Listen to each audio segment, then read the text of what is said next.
या ठिकाणी सेमिनार चालू आहे। किती आहेत?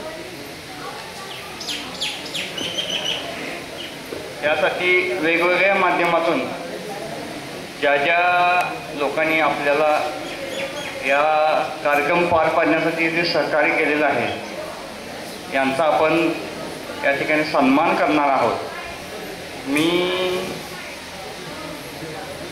विनंती करतो, पहिल्यांदा दीपक दादांच्या कन्या ज्या आहेत यशोदाताई, त्यांना मी विनंती करतो त्यांनी व्यासपीठावर येऊन विराजमान व्हायचं आहे।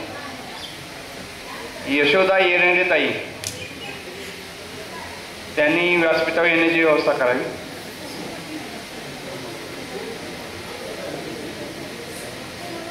त्याचबरोबर हा जो मठ आहे या मठाचे व्यवस्थापक श्री कुंटे साहेब, त्यांनाही मी विनंती करतो त्यांनी कृपया व्यासपीठावर येऊन बसण्याची व्यवस्था करावी।